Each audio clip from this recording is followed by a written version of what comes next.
What are you scared of? What is it that is driving you? Because Right, you're gonna listen to this. This is really, really true. Rings so true. Hello, lovelies. Welcome back to this week's Ask the Expert series. It's Maria, wedding designer, planner, and now creator over at the Wedding Planning Resources, and I am your host.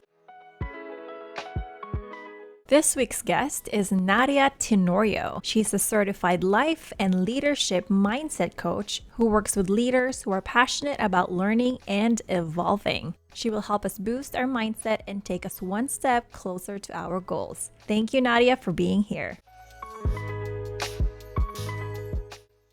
This episode is a conversation between friends and is solely for educational and entertaining purposes. It should not be construed as professional advice or as a substitute for consultation with physicians, psychologists, psychotherapists, or other qualified professionals and experts. The audience is encouraged to independently verify the accuracy, applicability, and currency of the information discussed in this episode.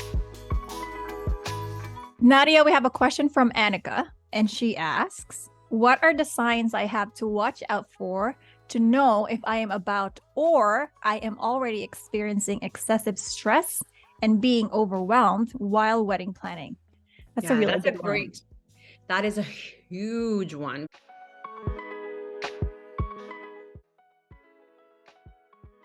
On the wedding planning end, I think a sign too is that when we try to avoid things that we have to do. Yes, that's a great Like one. we're just like procrastinating, and then there's a schedule, we snooze it, we move it to the next day. So it now becomes I get to I think I mentioned earlier too, can't believe I have to do this. And so when you find yourself kind of rescheduling many times when you could have just done it for like 10 minutes and you reschedule it, you're getting there. So that to me was like a really tiny shift. I'm just like, what is really happening? Why am I procrastinating? I just have to call the vendor and set up a meeting. This is not rocket science. We're not solving any geometry, nothing here. We're not doing anything. We're just calling, but we're procrastinating. So something is starting there. Something is really deep inside you that is annoying you, but you just can't pinpoint that. So take a break, pause, right? Look at your schedule. Am I overwhelmed at something? Did I schedule myself like maybe 3 meetings? What if I just do one every week or one every 4 days? So the breakdown of your responsibility, because we have to understand, unless you're working with a wedding planner, this is something you put on ourselves. Like we scheduled ourselves into this. And so now we're conscious that, oh wait, I don't think I can handle 4 meetings in a day. That's a little too much. So let's dial it down. Let's do one. Break down big tasks into smaller chunks and make things more manageable for you. Yes. Another sign too is increased negativity. What I think you mentioned that it's kind of like a derivative of what you mentioned earlier, but now you're just like, oh my goodness, it's just not going to work out. And like you feel like everything is just not going to work out, and your ideas are like, oh, my ideas suck. I suck. I can't believe I thought about that. I can't believe I missed that. Like, yeah. I think we lose the chance to be kind to ourselves when you lose the chance to be compassionate about your own wedding, about the hard work that you've already put in. There's something else. There's something brewing in there. And so we have to really look at ourselves and what's on our plate and adjust accordingly. And piggybacking on, again, what Nadia said earlier about finding your people, who's on your team, who really hears you without you, like, the levels of energy were so true, because if you're around the right people, at level 1, at your lowest, before you escalate, they'd be just like, yeah, something's up. We gotta show up for you. We gotta show up. Tell us, talk to us, give us a list. What do you want us off your plate? Tell us what to do. And this is the power of having the right bridal party, the right friends around you at the wedding. Not to say that, don't have your 3rd grade best friend in your wedding, but limit your exposure to them. Yes, right. If that person is not showing up the way you really want at that time in your season, in this important season of your life, this person's not showing up, limit exposure. You don't have to expose yourself to that so much. Maybe go on for dinner, don't go out party after. Maybe have 1 drink instead of few drinks. If you need excuses, email me. I will give you a lot of excuses. I have a lot of them. I'm very creative. You, no one will ever think that you're running away. I do. I think it's important, and have a script that you tell yourself. Yes. When this is coming up, just like, Maria, listen, look at all the things that you've done already. You don't need to do more. You don't need to prove yourself to anyone. You are doing your best as a bride right now. And if you need help, you have to find the help from the right people. I think asking help from the wrong people, that's another layer that you don't want to add, right? Like, how is that person going to show up for you the way you want? You cannot. And stop expecting the people to show up for you that you've already asked 10 times. No, they're not. They already told you the second time. Maybe the third time, I'd say maybe if they're really busy.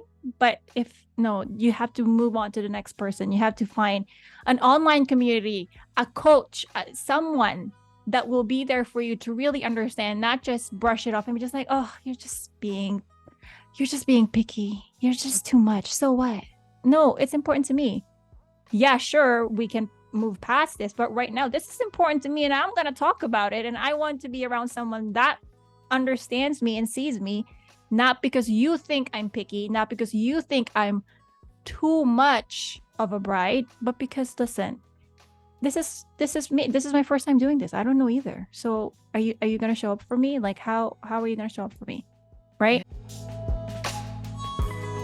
And in terms of like mindset, I wanted to ask, like, how am I going to tell myself, other than what I've said already? Is there other things that I can tell myself as I'm going through this storm, I'd say, because there's so many feelings, because I'm like, I'm good at this and I'm bad at this, and then tomorrow I feel like I suck again. Like, it's just so much. Give me, like, show us maybe what phrase can we tell ourselves, or can we use, or can we like remind ourselves? What's that phrase? Yeah, so I just want you to remember that you are not an expert in this.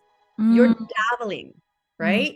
So when you are learning, okay, so a wedding planner who is a professional has had many weddings, many years, a whole team behind them that know exactly what needs to be done. That's why things get done that way. So you are in the process of learning, and you're here because you are curious, because you are resourceful, because you are creative, because you feel that you can you can show your vision better than anyone else. That's why you chose you. For example, if I was hiring someone for a position, I wouldn't hire someone that didn't have any experience. So basically, you hired yourself as your own wedding planner. Yeah. And you interviewed yourself too. You interviewed yourself too. A lot of self-work here. that is all self-work in very different ways. Right. But I want to just say that one of the things that you mentioned, Maria, about procrastination and criticism, those are outcomes of a real issue. Yeah. Those are just results. Manifestation of what's inside, right? And what really is procrastination, criticism, negativity, feeling overwhelmed, those are all, they come from a place of fear. That's right. There's something else. That's right. And you said yourself, take a moment to investigate. Okay, well, I'm giving it to you. What are you scared of? What is it that is driving you? Because brides, you're gonna listen to this. This is really, really true. Rings so true. Yeah. So what are you scared of? How can you expect your party, it's a party, this is not the marriage, to be perfect when you're just starting at this job? It comes from a place of fear. So kind of discovering what it is that you're fearful. Is it a fear of failing? Is it a fear of being successful? Is it a fear of impressing, not impressing? Yes. And even impressing or not impressing is kind of a superficial fear. So where is it coming from, really?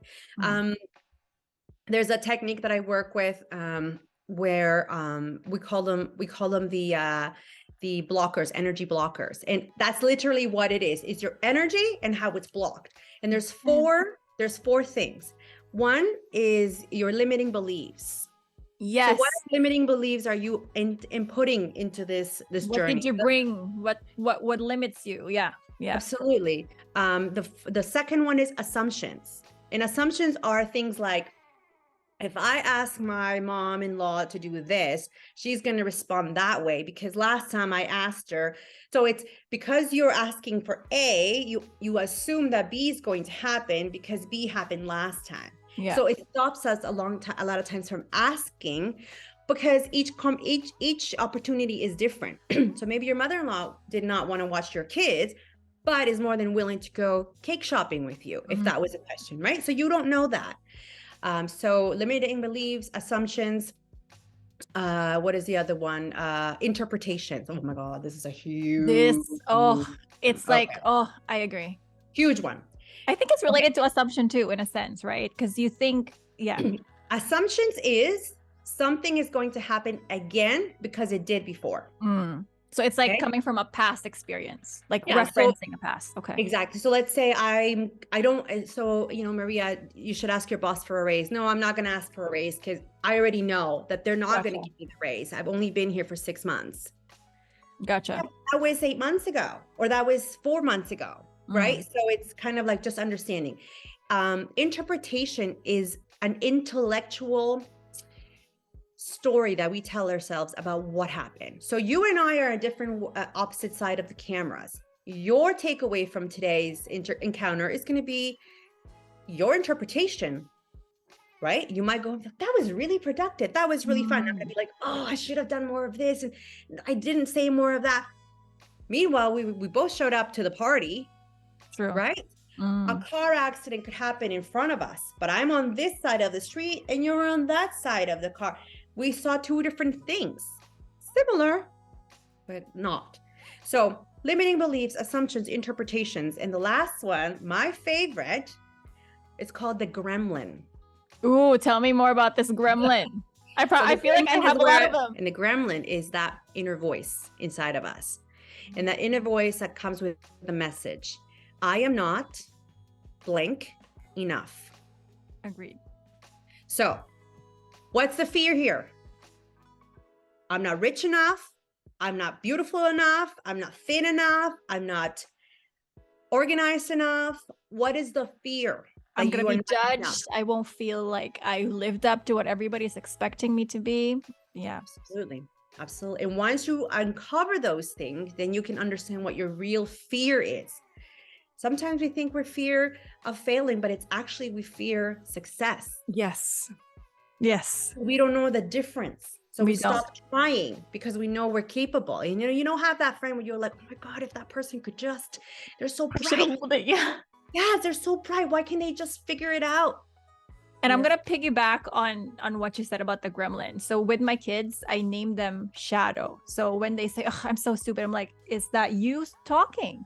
Or is it Shadow that's talking? Amazing. Yeah. So when that happens, I'm like, I don't think that's someone that loves themselves would say to themselves, right? This is somebody else in your head. That's Shadow.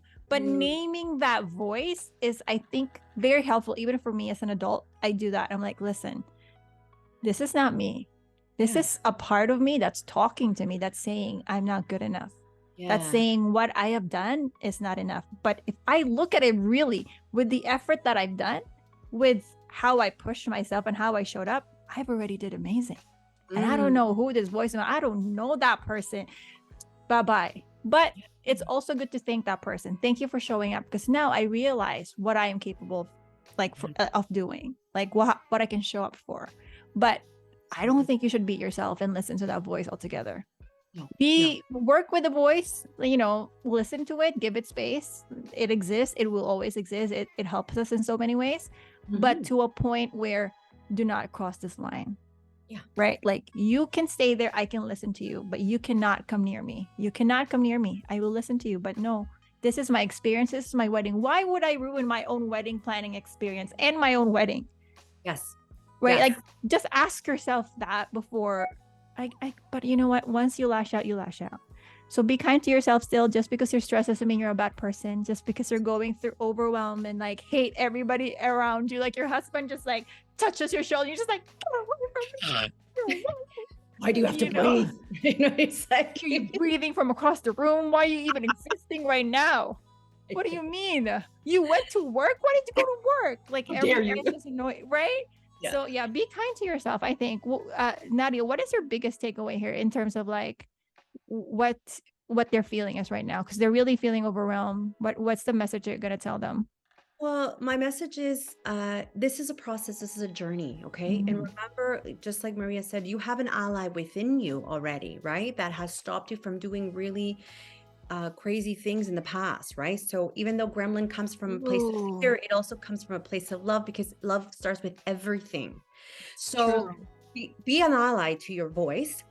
And then once that happens, have the awareness. Okay, it's my voice talking, it's not me. Okay, what am I going to accept? I'm going to accept that I'm into self-flatulence right now. I'm going to stay in this. What is my choice? I'm going to stay here for about an evening and feel sorry for myself, but tomorrow wake up and do something else. Or you know what? I've had enough.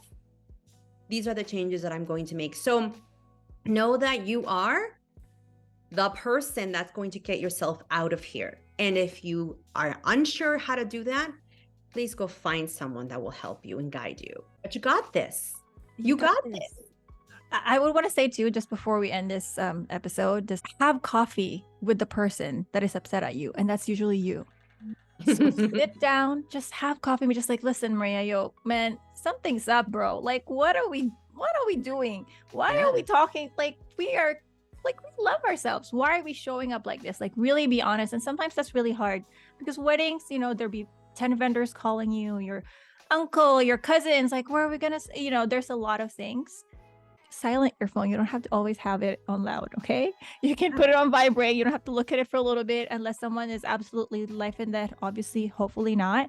But give yourself a break from that. And you're allowed. You don't have to answer to every call. You don't have, nobody is at your beck and call. You're not at anybody's beck and call as well. So just be kind to yourself. Have coffee with yourself. Don't even look at that wedding planning book. Look at yourself. Look at how happy you are. Look at who you're spending the rest of your life with. Look how much you've come from the day one of wedding planning where you don't even have anything on that wedding binder. Now you have tons in that wedding binder. So just be kind to yourself, please. This is your wedding. And it's hard. And that's why there are people like, I'm showing up for you. Nadia showing up for you. We're here for you if you need us. Always, always remember to be kind to yourself and love yourself. This is a celebration of life and love after all. Check out Nadia's channel to watch the rest of the video as she goes deeper and provides great tips on the mindset side of things. There you are, lovelies. That's it for this episode. Thanks for hanging until the end. Let us know in the comments below if we have missed anything or if you'd like to add something, because we'd love to hear from you and share more information with our audience. As always, we're here to inspire you to celebrate life and love. If you found this video useful, please give it a like and don't forget to subscribe and hit that notification bell so you can get the latest updates. Until next time, lovelies, bye!